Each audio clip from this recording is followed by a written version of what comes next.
सावरकरांचं हिंदुत्व हे अशी गोष्ट आहे की विरोधकांचे त्याच्यावरती आक्षेप तर आहेतच, पण हिंदुत्वाविषयी अनेक गैरसमज त्यांच्या अनुयायांचे सुद्धा आहेत. त्यांना सावरकरांचं हिंदुत्व मान्य असतं, पण ते त्यांनी मिसइंटरप्रिट केलेलं असतं.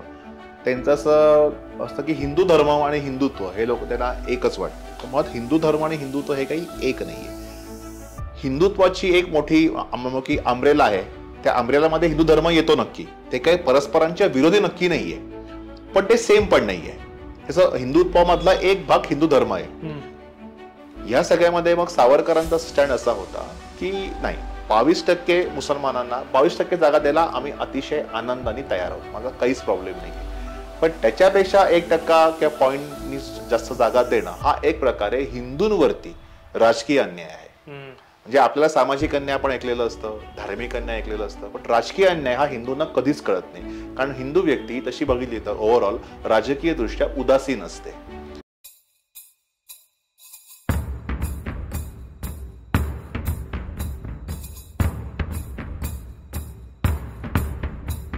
तर मित्रांनो, आपण आत्तापर्यंत जे जे तुम्ही एपिसोड बघितले त्यात अनेक गोष्टींबद्दल चर्चा केल्या. सावरकरांबद्दल असलेल्या अनेक गैरसमज किंवा त्यांचा जो प्रवास होता अंदमानापासून ते रत्नागिरीपर्यंत आणि पुढील त्यांचं कार्य, या सगळ्याच गोष्टींबद्दल आपण सविस्तर माहिती सरांकडनं घेतली. आणि या एपिसोडमध्ये सर आपल्याला सावरकरांचे हिंदुत्वाचे विचार सांगणार आहेत. तर नक्की हा एपिसोड पूर्ण शेवटपर्यंत बघा. आता मी सरांना विचारतो की सर प्लीज आम्हा सगळ्यांना सांगा की नक्की सावरकरांचे हिंदुत्वाबद्दलचे विचार काय होते.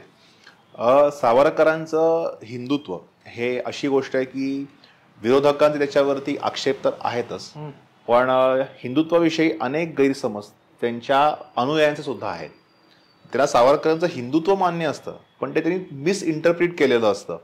त्यांचं असं असतं की हिंदू धर्म आणि हिंदुत्व हे लोक त्यांना एकच वाटतं. मुळात हिंदू धर्म आणि हिंदुत्व हे काही एक नाहीये. हिंदुत्वाची एक मोठी अम्ब्रेला आहे. त्या अम्ब्रेलामध्ये हिंदू धर्म येतो नक्की, ते काही परस्परांच्या विरोधी नक्की नाहीये, पण ते सेम पण नाहीये. त्याचं हिंदुत्वामधला एक भाग हिंदू धर्म आहे. हिंदू धर्म म्हणजे काय की आपले जे काही आध्यात्मिक, आपले काही पारलौकिक, आपले काही जे धार्मिक आपले जे काही गोष्टी आहेत त्या सगळ्या समावेश होतो हिंदू धर्म या गोष्टीमध्ये. हिंदुत्वामध्ये समावेश होतो तो म्हणजे अधिकारांचा, आणि विशेष करून न्याय, नागरी आणि राजकीय अधिकारांचा. आता ह्याची तुम्हाला थोडीशी बॅकग्राऊंड सांगतो मी तुम्हाला. हे सावरकरांनी हिंदुत्व पुस्तक का लिहिलं तुम्हाला कळेल. थोडक्यात सांगतो अगदी. काँग्रेसच्या स्थापनेनंतर 1885ला कुठल्याही पक्षाची प्रत्यक्ष अप्रत्यक्ष एक विचारसरणी त्यांनी एक्सेप्ट केलेली असते. अशी काँग्रेसनी अप्रत्यक्षपणे न्यायमूर्ती रानडे यांनी मांडलेली फिलॉसॉफी म्हणजे हिंदी राष्ट्रवाद त्यांनी स्वीकारला. अतिशय चांगला राष्ट्रवाद होता की या हिंदी भारतामध्ये जी व्यक्ती राहते, धर्म, जात, पंथ, लिंग कुठली असून दे, ती व्यक्ती आम्ही हिंदी म्हणून त्याला कन्सिडर करू आणि या हिंदी माणसांनी भारताच्या स्वातंत्र्यासाठी कार्य करावं. आणि त्याला म्हणून हा जो राष्ट्रवाद आहे हिंदी लोकांचा, हिंदी राष्ट्रवाद, त्या हिंदी आणि हिंदूशी काही संबंध नाहीये. त्यात सगळे येतात, सगळे धर्म. जो व्यक्ती या देशाची नागरिक आहे ती व्यक्ती हिंदी आहे, या देशावर प्रेम करते ती व्यक्ती हिंदी आहे, तो म्हणजे हिंदी राष्ट्रवाद. अतिशय चांगला आणि अतिशय आदर्शवादीचा राष्ट्रवाद होता. त्यात काही चुकीचं नव्हतं. स्वतः सावरकरांसकट, टिळकांसकट सगळ्या मोठ्या मोठ्या लोकांनी ह्याला पाठिंबा दिलेला होता. प्रॉब्लेम कुठे सुरू झाला, मुस्लिम लीगच्या स्थापनेनंतर स्वतंत्र भारताच्या संसदेमध्ये त्या साधारणतः मुसलमानची तेव्हा लोकसंख्या 20-22% होती. तर 20-22% मुसलमानांना 50% राजकीय सीट्स म्हणजे पॉलिटिकल रिप्रेझेंटेशन आम्हाला पाहिजे. सध्या आपण म्हणू की समजा संसदेत समजा 500 खासदार असतील, त्यातले 250 खासदार आम्हाला मुसलमानांचे, असं सोपं गणित म्हणता येईल. मग थोडक्यात उरलं काय की जे साधारणतः 78-80% हिंदू होते त्यांना साधारणतः 50% जागा मिळतील. ह्याच्यावरती मग चर्चा सुरू झाली, डिबेट सुरू झाल्या, वादावादी सुरू झाली. मग लखनौ कराराच्या अंतर्गत त्यांना 33% सीट्स आपण मान्य केल्या.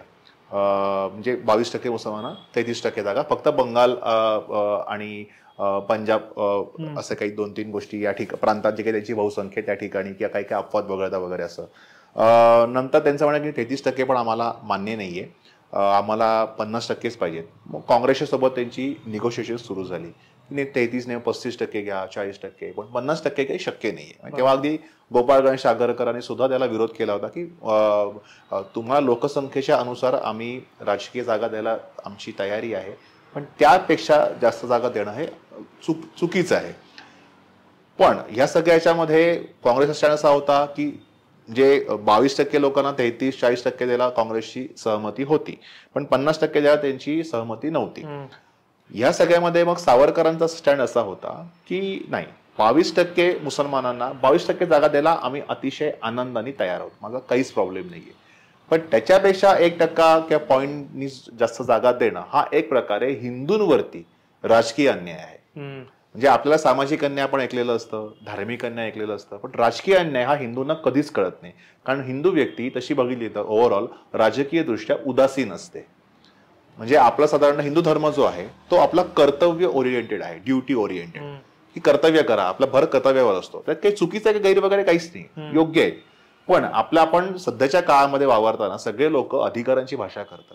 तर आपण राईट्स, अधिकार आणि विशेष करून राजकीय अधिकार याविषयी हिंदू तसे आपली साधा एक आपला परंपरा इतिहास बघितली की काही अपवाद वगळतात. आणि विशेष करून आधुनिक भारतामध्ये आपण बघितलं तर साधारण 1818 नंतर त्याचा जो आधुनिक भारत ज्या काळात म्हणतो, तर त्यावेळेला आपण हिंदू हे साधारणतः राजकीय अधिकारांविषयी आपण उदासीन होतो. राजकीय अधिकार म्हणजे काय की आता तुम्हाला कळतं की तुम्ही 78-80% आहात आणि तुम्हाला फक्त 50-60% सीट्स मिळणार आहेत आणि ते तुम्ही त्यांना द्यायला तयार पण आहात. तर हे तुम्हाला कळत नाही की तुमच्या 20-30% सीट्स कमी होत आहेत. तुम्ही काय म्हणताय ठीक आहे, एवढा काय प्रश्न पडतोय. तर त्या राजकीय अधिकार मिळाल्यानंतर त्या राजकीय अधिकाराचं जे महत्व असतं ते महत्व तुम्हाला हिंदूंना कळत नाहीये. तर ही राजकीय उदासीनता आहे. राजकीय म्हणजे पॉलिटिकल पॉवरचा त्याचं महत्व काय आहे हिंदूंना तसं काही त्याची त्यांना जाण नव्हती. काही म्हणू की त्याला पॉलिटिकल त्यांना कॉन्शियसनेस नव्हता. तर हिंदूंना ही राजकीय जागृती जाणीव निर्माण करून देण्यासाठी सावरकरांनी जे एक वैचारिकरित्या काम केलं त्याचं फळ म्हणजे सावरकरांचं हिंदुत्व पुस्तक, ते त्यांनी 1923 साली लिहिलं. फक्त ते पुस्तक वाचून तुम्हाला सावरकरांचं हिंदुत्व कळणार नाही. त्या काळात तुम्हाला सावरकरांचे ते पत्रव्यवहार आहेत जे हिंदुत्वाचे पंचप्राण या पुस्तकात त्यांनी संकलित केले आहेत. त्यांची जी अध्यक्षीय भाषणं आहेत जी हिंदू राष्ट्रदर्शन या पुस्तकात त्यांनी संकलित केली आहेत ती तुम्ही वाचते तर तुम्हाला सावरकरांचं हिंदुत्व कळून येईल. सावरकरांचं साधं सोपं प्रिन्सिपल होतं की त्यांनी त्यांच्या अध्यक्ष भाषणात सगळ्या त्यांनी सांगितलेल्या त्याच्या अध्यक्ष भाषणामध्ये की संसदेमध्ये प्रवेश केल्यावरती तुम्ही हिंदू, मुसलमान, ज्यू, ख्रिश्चन, पारशी आहेत त्याशी मला काही घेणं देणं नाहीये. तुम्ही प्रवेश केला तुम्ही फक्त आणि फक्त हिंदी आहात, भारतीय नागरिक आहात आणि भारतीय नागरिक या नात्याने तुम्ही तुमचं कार्य, तुमचं दायित्व जे दिलेलं आहे खासदार आमदार म्हणून तुम्ही तुमचं पूर्ण करायचं. मुसलमान, ख्रिश्चन कोणीही अल्पसंख्याक असो, तुम्ही अल्पसंख्याक आहात म्हणून तुम्हाला कुठल्याही प्रकारचे विशेष अधिकार देणार नाही. त्याच वेळेला हिंदू बहुसंख्याक आहेत म्हणून हिंदूंना सुद्धा कुठल्याही प्रकारचे विशेष अधिकार असणार नाहीत. जे अधिकार आम्हा हिंदूंना असतील ते अधिकार सगळ्या अल्पसंख्याकांना असतील. स्वातंत्र्य, समता, लोकशाही, समानता, समरसता हे सावरकरांचं फंडामेंटल प्रिन्सिपल होतं. आता सावरकरांचं असं म्हणणं होतं की त्यांचं एक पत्रच आहे सावरकरांचं, त्यात म्हणणं की जोपर्यंत मुसलमान आपलं मुसलमानत्व, इस्लामत्व, ख्रिश्चन आपलं ख्रिश्चनत्व सोडत नाही तर हिंदू आपलं हिंदुत्व सोडणार नाही. जेव्हा फक्त हिंदूंनी आपलं हिंदुत्व सोडायचं आणि मानवतेमध्ये विलीन करायचं आणि बाकी सगळ्या लोकांनी आपली तत्व जपून ठेवायची, आपली आयडेंटिटी जपून ठेवायची, हे चुकीचं ठरेल. हे तर त्यामुळे बाकी सगळ्या लोकांनी त्यांची तत्व मानवतेमध्ये विलीन केल्यावरती मी पण माझं हिंदुत्व मानवतेमध्ये विलीन करेन. आता ह्याच्यामुळे सावरकरांचा कुठल्याही प्रकारे मुसलमान, ख्रिश्चन यांच्या कुठल्याही अधिकारावर त्यांनी कधी आक्रमण करा असं सांगितलेलं नाहीये. स्वतःच्या हिंदूंच्या अधिकारांचं म्हणजे न्याय, नागरी आणि राजकीय अधिकारांचं संरक्षण करताना त्यांनी कधीही इतर धर्माच्या अधिकारांवर त्यांनी आक्रमण केलं नाही. त्यांच्या विरुद्ध कधी द्वेषपूर्ण वातावरण निर्माण होईल असं त्यांनी कधी स्टेटमेंट कधी केलेली नाहीयेत. जिथे चुकतील तिथे नक्की त्यांना त्यांनी टीका पण केलेली आहे. टीका म्हणजे काही द्वेष नव्हे, टीका म्हणजे फक्त अनालिसिस असतं, तुम्ही सुधारावा म्हणून त्यांनी केली आणि त्यांनी तशीच टीका हिंदूंवर सुद्धा त्यांनी केलेली आहे, सनातनी हिंदूंवर त्यांनी केलेली आहे. सगळ्या लोकांनी टीका, टीकेमध्ये त्यांच्या कोणीही सुटलेलं नाहीये, ना हिंदू सुटले, जी व्यक्ती चुकली त्यांनी टीका केलेली आहे. नंतर सावरकरांचं 1950 सालचं अजून एक भाषण आहे, त्या सावरकरांनी अजून हिंदुत्व म्हणजे काय सोपं करून सांगितलेलं आहे. सावरकर असं म्हणतात की जसं आपल्याला माहिती आहे की सगळ्या जगामध्ये मानवता आहे, आपण म्हणतो जगात माणुसकी आहे, मानवता आहे, पण तरी आपण आपल्या घराला कुलूप लावतो. का लावतो? तर आपल्याला माहिती आहे की जगात मानवता माणुसकी जरी असली तर त्यामध्ये काही निवडक लोक चोर दरोडेखोर आहेत जे आपल्या घरावरती हल्ला करतील, चोरी करतील आणि फिजिकल हार्म करतील आणि आपल्या घरात सगळी संपत्ती लुटून नेतील. म्हणून आपण आपली संपत्ती एका बँकेत ठेवतो, लॉकरमध्ये ठेवतो किंवा आपण आपल्या घराला कुलूप लावतो. तसंच जगामध्ये सगळे धर्म, पंथ, जात सगळे चांगले आहेत. कुठल्याही धर्माशी माझं भांडण नाही. पण त्यातले काही निवडक लोक अशी आहेत, इन्क्लुडिंग हिंदूच. सावरकरांचं एक प्रसिद्ध वाक्यच आहे की मला मुसलमान ख्रिश्चनांची भीती वाटत नाही, मला हिंदूंची भीती वाटते, कारण हिंदूंनीच हिंदुत्वाशी वैर घेतलेला आहे. त्यामुळे हिंदूंसकट काही इतर धर्मातील काही निवडक लोक अशी आहेत की त्यांनी हिंदूंच्या अधिकारावरती आक्रमण करतायत. तर ही सगळे हिंदू आणि काही इतर धर्मातले काही निवडक लोक, म्हणजे सगळ्या धर्मातील थोडक्यात निवडक काही लोक जी आहेत ती आम्हा हिंदूंच्या न्याय नागरी अधिकारांवरती आक्रमण करत आहेत. तर त्या आक्रमणापासून आम्हा हिंदूंच्या या अधिकारांचं रक्षण करण्यासाठी त्याला जे मी कुलूप घालतो ते कुलूप म्हणजे माझं हिंदुत्व. माझं हिंदुत्व हे संरक्षणात्मक आहे, प्रोटेक्टिव्ह आहे. आणि माझं असं अजिबात स्टेटमेंट नाही की सगळे धर्माचे लोक चुकीचे आहेत वगैरे. सगळे लोक चांगले आहेत, पण काही निवडक लोक अशी आहेत तर त्या निवडक लोकांपासून माझ्या, जसं मुस्लिम लीगची तेव्हा लोक होती, जिना होते, त्या जिनांचं ओपन त्यांनी डायरेक्ट ऍक्शन करायला सांगितलेली होती त्यांच्या कार्यकर्त्यांना. तर त्यांच्यापासून आमच्या हिंदू धर्माचं, हिंदूंच्या अधिकारांचं रक्षण करताना त्यांचं असं म्हणणं होतं सावरकरांचं की हिंदू धर्म, संस्कृती, अधिकार, कर्तव्य हे शेवटी काय आहे? शेवटी हिंदू माणूस जगला तर त्याच्या संस्कृतीला, त्याच्या धर्माला, त्याच्या देशाला काहीतरी अर्थ उरेल. बरोबर. हिंदू माणूसच जगला नाही तर जसं आपण आज बघतो की युरोपमध्ये काही ठिकाणी पण गेलो की बॅबिलियन संस्कृती होती, प्राचीन ग्रीक संस्कृती होती, जी काही वर्षापूर्वी होती. रोमन एम्पायर तेव्हा होतं, ती काही वर्षापूर्वी एक्झिस्ट होती. आपल्याला जशी माहिती आहे ती जमिनीच्या खाली गाडली गेली वर्षानंतर लोकांनी उत्खनन केलं, कळालं की अरे ही रोमन संस्कृती आहे, ही बॅबिलॉन संस्कृती आहे, ही मेसोपोटेमियन संस्कृती आहे. तसं हिंदू संस्कृतीची अवस्था होऊ नये म्हणून सावरकरांचं हिंदुत्व हिंदू माणसांचं हिंदुत्व होतं. आणि माणसाचं त्याची ओळख काय असते? त्याचे अधिकार. बरोबर. कुठले अधिकार? तर धार्मिक पेक्षा मुळात धर्म कसा टिकतो तो माणसांमुळे टिकतो. त्यामुळे हिंदूंना जगण्यासाठी त्यांचे न्याय, नागरी अधिकार आणि राजकीय अधिकार तुम्ही त्याचे दिलेत. त्यांच्या अधिकारांवरती आक्रमण जे करतायत त्याचे तुम्ही त्यांना प्रोटेक्शन दिलं, संरक्षण त्यांच्या अधिकारांचं केलं, तर तो हिंदू माणूस जगेल. तो हिंदू माणूस जगला, त्याचा धर्म, त्याची संस्कृती जगेल आणि इतर सगळ्या धर्मांना सुद्धा संघटन करण्याचा अधिकार. सावरकरांचं बेसिक प्रिन्सिपल काय होतं की हिंदूंवरती जोपर्यंत हिंदू आहे म्हणून अन्याय होते तोपर्यंत हिंदू संघटनेची आवश्यकता आहे. जोपर्यंत हिंदूंवरती हिंदू आहे म्हणून अन्याय होणं बंद होईल त्या हिंदू संघटनेची आवश्यकता उरणार नाही.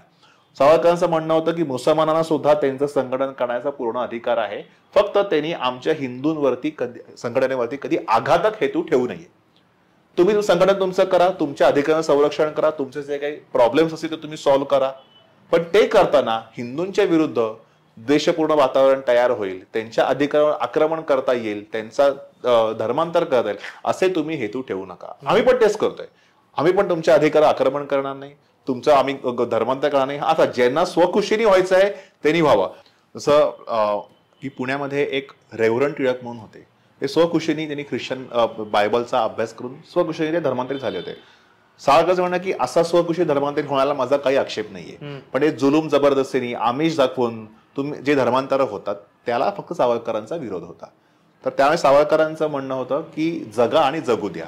आणि हिंदूंचं जर सांगणं होतं की तुम्हाला सध्याच्या काळात तुम्हाला जगायचं असेल तर तुम्हाला आधुनिक व्हावं लागेल, अप टू डेट तुम्हाला व्हावं लागेल. आणि सावरकरांचं ज्या आपण हिंदुत्ववादी म्हणतो त्या सावरकरांचं म्हणणं होतं की या भारताची, या राष्ट्राची उभारणी ही कुठल्याही धर्मग्रंथावरती होता कामा नये. या राष्ट्राची उभारणी फक्त आणि फक्त विज्ञाननिष्ठ आणि बुद्धिवाद ह्याच्यावरच करायला हवी. म्हणजे हिंदू संघटन करणारे हिंदुत्ववादी सावरकर, ज्यांना लोक कम्युनल म्हणतात, जातीय म्हणतात, ज्यांना मनुवादी लोक सावरकर असं म्हणतात, त्या सावरकरांचं म्हणणं होतं की भारत राष्ट्राची उभारणी ही फक्त आणि फक्त विज्ञाननिष्ठा आणि बुद्धिवाद या तत्वावरती करा. विज्ञाननिष्ठा म्हणजे जे विचार सध्या आपल्या विज्ञान या विषयावर निष्ठा, सायन्सच्या निष्ठा याचा अर्थ होत नाही. तुम्ही काळानुरूप तुमचे विचार बदलणं आवश्यक आहे. जसं आपण म्हणतो की जेव्हा मोबाईल आले, इंटरनेट आलं तेव्हा 2G होतं, कालांतराने आपण 3G आलं, 4G आलं आणि 5G आलं. 2G वर 3G वर जाताना आपण असं नाही म्हटलं की माझे वडील 2G वापरायचे म्हणून मी 2Gच वापरणार कायम, कारण माझे वडील काही विंडो होते का, त्यांना काही अक्कल नव्हती का वगैरे. तर तसं नाहीये. त्यांच्या काळात 2G होता, आता मी 5G, तर मी 5G वापरणं आवश्यक आहे. काळानुरूप आपल्याला बदलणं, स्पीड जास्त आहे ते आवश्यक आहे. तर ही जी आपण स्विच करणं इझिली, नवीन कुठली गोष्ट जी समाजात चांगली आहे ती एक्सेप्ट करणं, ह्या प्रवृत्तीला त्यांनी नाव दिलं होतं विज्ञाननिष्ठा. तर ते विज्ञाननिष्ठा आणि बुद्धिवाद. बुद्धिवाद म्हणजे एखादी गोष्ट माझ्या बुद्धीला पटते, ती समाजासाठी चांगली आहे, राष्ट्राकरता चांगली आहे, त्यांनी कोणाचं काही अहित वगैरे होणार नाहीये, ती व्यक्ती ती गोष्ट तुम्ही आपल्या देशासाठी तुम्ही ऍप्लिकेबल करा. मग भले ती गोष्ट कुठल्या धर्मग्रंथात दिलेली असो किंवा नसो, म्हणजे एखादी वेळेस चांगली आहे का हे बघण्यासाठी तुम्ही तुमच्या धर्मग्रंथात बघायला जाऊ नका. ती लिहिलेली असो किंवा नसो, सध्या ती चांगली आहे की नाही, त्यांनी कोणाचं अहित होत नाही ना, कोणाचं नुकसान काही होत नाही ना, मग तुम्ही ती फॉलो करा. तर ह्याला सावरकर नाव देतं विज्ञाननिष्ठा आणि बुद्धिवाद. या बेसिसवरती ते सांगितलं की आपल्या राष्ट्राची उभारणी व्हायला पाहिजे. आणि शेवट सांगतो की सावरकरांचा एक शेवटचा इंटरव्ह्यू होता, त्यांची प्रगट मुलाखत होती. ऑर्गनायझर नावाचं एक साप्ताहिक आहे इंग्रजी, त्यांनी त्यांची नोव्हेंबर 1965 मुलाखत घेतली होती. सावरकरांचा मृत्यू झाला फेब्रुवारी 1966 मध्ये, म्हणजे मृत्यूच्या 2-3 महिने आधीची ही मुलाखत आहे. तर की तुमच्या स्वप्नातलं हिंदू राष्ट्र किंवा भारत कुठला, त्यामुळे सध्या जो भारत आहे, म्हणजे 65ची गोष्ट होती, तोच माझ्या स्वप्नातला भारत आहे की समता, समानता, लोकशाही, स्वातंत्र्य, समता आणि बंधुता, हेच आणि मानवतावाद आणि उपयुक्ततावाद ही सावरकरांची आयुष्यभराची बेसिक फंडामेंटल प्रिन्सिपल होती. आणि त्यांचं स्वप्न होतं की हिंदुत्व हे माझी टेम्पररी पॉलिसी आहे, जोपर्यंत त्याच्यावरती आक्रमणं होती, अधिकारावर आक्रमण होती हिंदूंच्या, तोपर्यंत मला त्याचं प्रोटेक्शन, हिंदूंच्या राईट्सचं प्रोटेक्शन करण्यासाठी मला हिंदुत्व हवं आहे. जेव्हा हे आक्रमणं बंद होतील अधिकारांवरती हिंदूंच्या, तेव्हा मला हिंदुत्वाची आवश्यकता भासणार नाही. मी माझं हिंदुत्व मानवतेमध्ये विलीन करीन. म्हणजे थोडक्यात सावरकरांचं हिंदुत्व ही त्यांची टेम्पररी पॉलिसी होती, पण त्यांचं आदर्शवादी धोरण हे मानवता होतं. त्यांचं म्हणणं होतं की माझं ध्येय तेच आहे, तिथेच मला वाटचाल करायची आहे, पण ती वाटचाल करत असताना ज्या पायऱ्या लागतात, तिथली पायरी राष्ट्रवाद, हिंदुत्ववाद वगैरे ही पायरी आहे. त्यामुळे तिथे सावरकरांची एक कविताच आहे, ऐक्य भविष्याला भव्य भीषणाला, कोटी कोटी हिंदू जाती चालली रणाला, होऊन या मुक्तती, स्वतः मुक्त होऊन, म्हणजे होऊन या मुक्तती करील ती मुक्त जगता, म्हणजे स्वतः मुक्त होऊन जगाला मुक्त करायचं स्वप्न बघणार आहेत. सावरकरांचं एक स्टेटमेंट होतं की ब्रिटिशांपासून स्वातंत्र्य आम्हाला हवंच आहे, पण उद्या ब्रिटिश पारतंत्र्यामध्ये गेले तर त्यांच्या स्वातंत्र्यासाठी सुद्धा मी लढायला तयार आहे. कारण तो लढा फक्त अन्यायाविरुद्धच असेल, की तो फक्त ब्रिटिश किंवा ख्रिश्चन किंवा मुसलमान यांच्या विरोधात लढा नसून अन्याय जो देश किंवा एखादी व्यक्ती करेल त्याच्या विरुद्धचा हा लढा असेल. त्या सावरकरांचे अनेक मुसलमान ख्रिश्चन सहकारी होते. लंडनमध्ये सावरकरांचे सहकारी होते, गाय आर्डेट नावाचे सहकारी होते, ते जन्माने ख्रिश्चन होते, ब्रिटिश होते, ते सावरकरांचे सहकारी होते. त्यांनी सावरकरांना सहाय्य केलेलं होतं आपल्या इंडिपेंडन्स मुवमेंटसाठी. दुसरे एक डेव्हिड गार्नेट होते. असे अनेक सावरकर, सिकंदर हयात खान हे सावरकरांनी खूप प्रभावित झालेले होते, ते मुसलमान होते, पण लंडनमध्ये सावरकर संपर्काला ते पण सावरकरांच्या कार्यावर प्रभावित झालेले होते.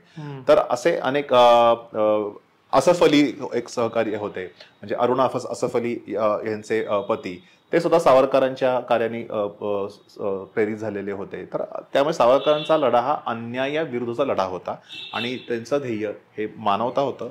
म्हणून हिंदुत्ववादी सावरकर हे मानवतावादी सुद्धा होते, हे आपण लक्षात घेणं आवश्यक आहे. आपण आता सावरकरांच्या अनेक विचारांबद्दल आणि त्यांच्या हिंदुत्वाचे काय विचार होते याबद्दल जाणून घेतलं.